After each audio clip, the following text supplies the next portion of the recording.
Hello everyone. On this video I'm going to show you on how to install a WatchNet web service that is being used by the WatchNet Access Master application to connect to the server. So the app, you can open the door remotely, or you can also add cards, modify or delete them, and then see some events as well. So to start, you'll have to install the Internet Information Services on the server side or computer. You need to go into the start menu, control panel, and look for your programs and features. And from here, you click the turn Windows features on and off. So I have it already open here, and then you have to expand all the Internet Information Services box right there. So you have you have to enable all of this. I'll give you a screenshot of what you need to enable throughout. Okay, so once you have it enabled, you have to click OK, and that will apply the settings. Once it's done, you can now install the services. So to install the services, you need to go into the software version installation. So under the software installation folder, you can see the WA web service. Go ahead and open that, and then go into the setup or click the setup application file, and that will run the service installation. Okay, so click next. Here you need to enter the server name of the computer or server. One way to get it is by going into the software, go to management, go to change database, click next here, next again, and then you'll see the server name right there. You can just copy that, go back to your installation file, and then paste it there. Okay, so here you don't need to change anything. It will be by default. Okay, so I click next. Here you have to enter the IP of the computer. So what I'll do, I'll put 10.32. Okay, hit that, and then next. So the port, actually, you can use whatever port you want to use. It depends on what's required or whatever you can use on your router, but you have to open the ports 7070 on this IP address on your router. Okay, so that's how it will connect to your mobile phone using the one IP. Okay, so next, to continue, here it's just click next, and then next again. Okay, so the database operation window will come up here in the upper left. The first thing is you need to click the test database link. You see this message, meaning you can go ahead and execute the SQL button right there. Okay, so click execute, and then this message will come up. This may take several minutes, so just click OK and wait for it to finish, and then you'll notice here it's starting to install the database. Okay, once it's done, you will see this message: the operation is finished, please press close button. So click OK, and then click the close button right there, and the IIS will continue to install, and then you will see when it's done. Okay, so here it's done. You can click close that.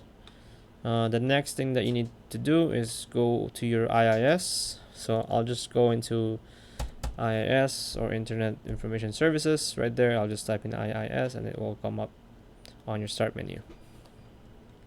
Okay, so expand. I'll open it up. So I'll expand the server name right there, also the site, default site, and you'll notice here that's the web service that we just installed. The first thing you need to do is set up your login for the default website. So click the default website first, go to basic settings right there, and then click connect us, and select specific username. So what you actually need here is a Windows logged in or Windows user. So yeah, if you don't have a Windows login, you have to create one so that the IIS can use that to log in. Okay, so I'll click connect us, and then I'll select this specific username, and I'll click set. So enter the username of the Windows login. So what I have here is this, and the password for your Windows login. Okay, click OK. And if you don't see any error, that means it's good. You can click OK. And just to make sure that you have a good connection, you can click test setting right here.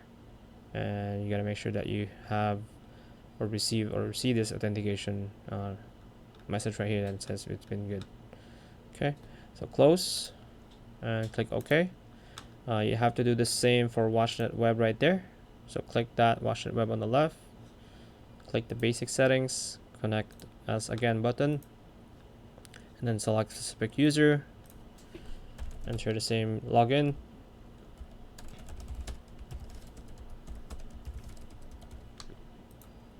Okay, click OK, and then test setting again. Okay, so that's good. Click OK, and then OK. So the next thing that you need to do is open the WatchNet Web folder. To right click to see the menu, and then you click Explore. So that will automatically open the File Explorer folder and then direct you to the WatchNet folder. What you need to do is go back into www roots, right click on the WatchNet Web, and then go into properties first, and then go to security. Then from here you can click edit, and you have to give the full rights to that user for the WatchNet Web, otherwise you won't be able to modify the content of that folder. Okay, so I'll just select that user, I'll give allow, or I'll put the full control and modify access to it. Okay, and then OK.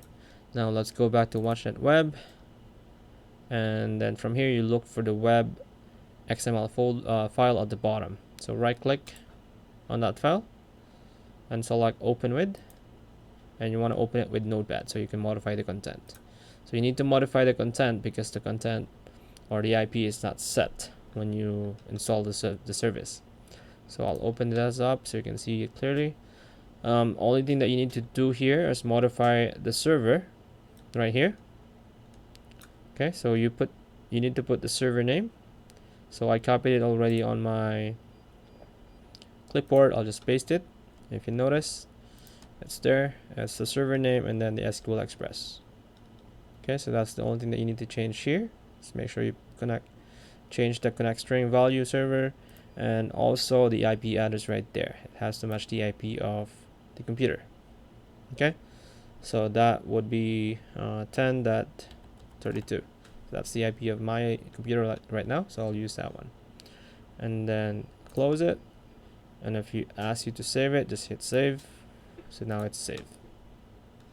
Okay. Alright, so that web service is now installed. What I can do now is go into the app and try to connect using the local IP. So I'll open the app. I'm gonna go to set web server, and then I'll go to I'll enter the IP. I already entered it there.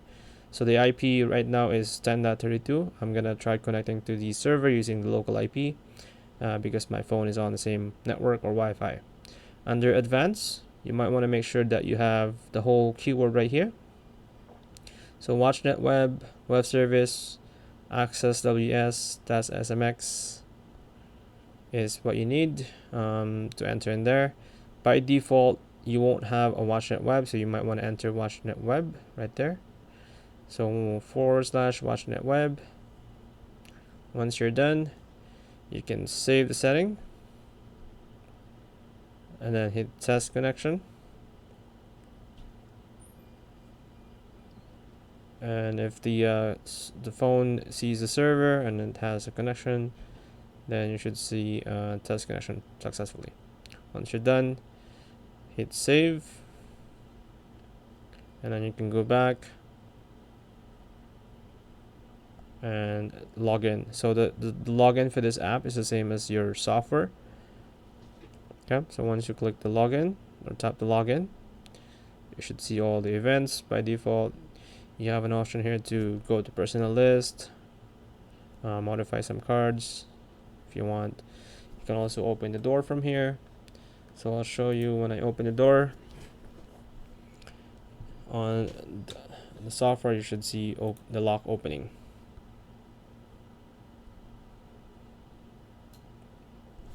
Okay, So you see it there, it opens, right? If I open the second one, that will open. Okay, so that's how you connect.